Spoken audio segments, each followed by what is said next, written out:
Assault packs are nothing new to combat. They've been around forever and have taken so many forms. But there's one particular style of assault pack that I love, and I know you guys like it too. I know you like assault packs there. It's a style that saw combat in the Cold War, survived its way through iterations and trainings and trials, and made it into the early days of the global war on terror. You know me, this is the Gear.Locker. Let's get into them.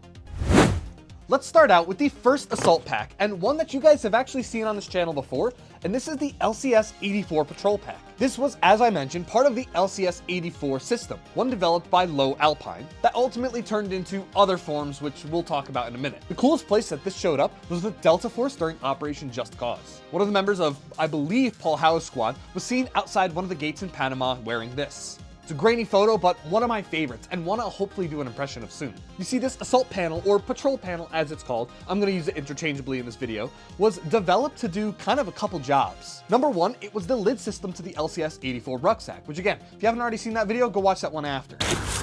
But it also had two buckles up here that, in addition to attaching to the rucksack, could also attach to the LBVs. Those load-bearing vests at the time were relatively experimental, and they didn't see much use in widespread units until the LBV-88 and the enhanced versions came out, but this was meant to attach directly to that. It's got one main pocket in the front that has two buckles that open up to the empty bag. As we flip it over though, we see a zipper on the rear, and we're gonna take note of these details because they will change as developments go on.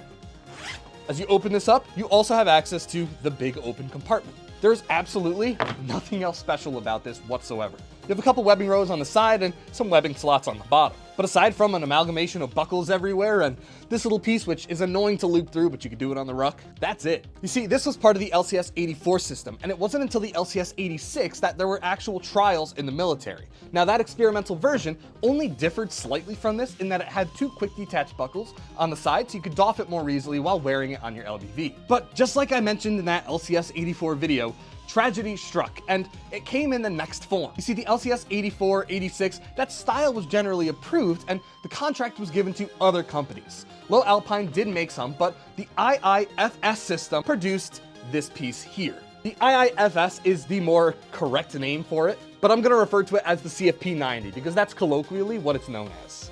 And this right here is, as you can see, pretty darn similar in design, but there are absolutely some key differences. On this patrol pack or assault pack, it had the same kind of idea in being that it could not only attach to the rucksack, but it could also attach to the LBV.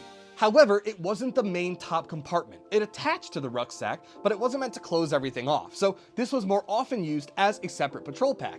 And you can see this throughout the 90s and into the early global war on terror, with units like the ODAs and other special forces groups. Or units like the 10th Mountain Division. They typically had the full CFP-90 rucksack setup, but this assembly was, again, often used as a patrol pack, which can be seen with these shoulder straps here. Melvin Rodriguez, if you had this, I've got yours. You see, this example was seen widespread, but it wasn't always loved. A couple minor improvements, though, are that in this main front pocket here, instead of opening up to an empty barren pocket, you have a drawstring adjustment to be able to cinch things down a little bit. You still retain the webbing on the sides and the bottom, and instead of the zipper being on the back, the zipper is now on the front. And not only does it open to the main compartment, but there is a separate pocket here in the back. Some interior webbing straps also help with adjustability and keeping things tight. But with a lack of any kind of structure, this rucksack tends to flop around. And that was one of the complaints from soldiers who used the CFP-90 rucksack, was that this sitting on the top or even the back, there's a lot of hang and drag to it. That doesn't mean it wasn't used. And again, cool guys did use this rucksack, especially in 2001. But this was the last time that the US military ran a pack like this. But that doesn't mean the legend died out. In fact, certain companies saw this and utilized this design for their own civilian market products. That's where we get to one of my favorite pieces of this entire video. I want to first and foremost give a huge shout out to Highwayman 5 for getting me these two pieces here. He gave me a great deal, sent one in as a gift, and I am so glad I get to show them to you because there's only one other reference of this first one that I've ever seen online anywhere. And I didn't know that at first. It took until getting it in and researching it to realize that this is actually a pretty darn cool piece. And that is this right here.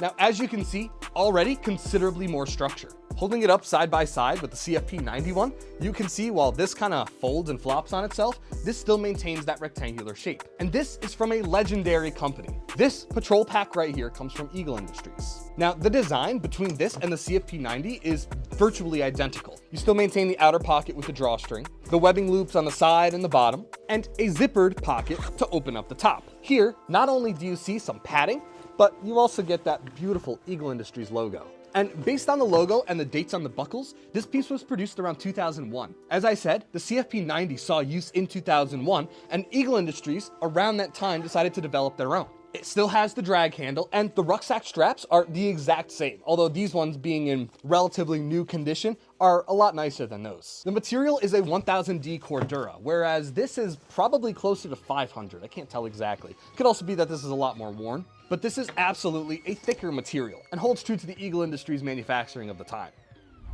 So as you can see, the change from the early LCS 84, and unfortunately I don't have an LCS 86, but you guys get the vision, all the way to something like this is pretty interesting because the design never really changed that much, but it was still seen with military units for 15 years, spanning so many conflicts and appearing in so many countries. From South America to the Middle East, these patrol packs made it around. Now, if you're still here, we have Highwayman 5 to thank for one more thing, and this is something I am stoked about. When I purchased this pack, he sent this one along as a gift, and I definitely need to show it to you guys. This is a Blackhawk Omega load-bearing pack. Just like the CFP90 and the Eagle Industries one and the LCS 84, this can attach to an LBV. I did tape up all my buckles here because I actually use this thing on hikes. But this 2000s piece is seen in catalogs and all as attaching to load-bearing vests, but also used as a standalone assault pack.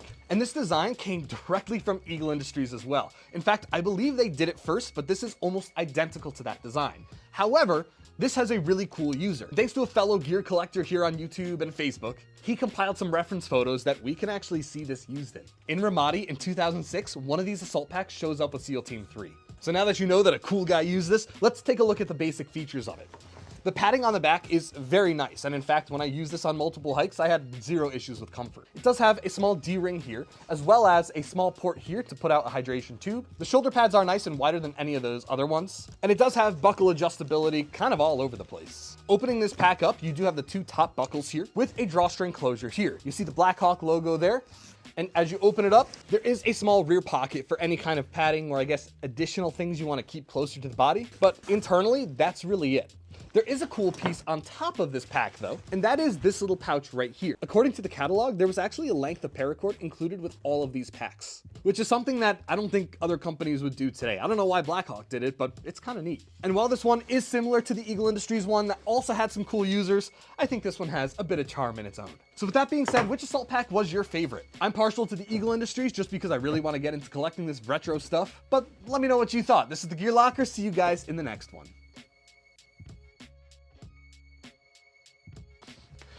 Pray to the Lord our God that nothing ran out of space.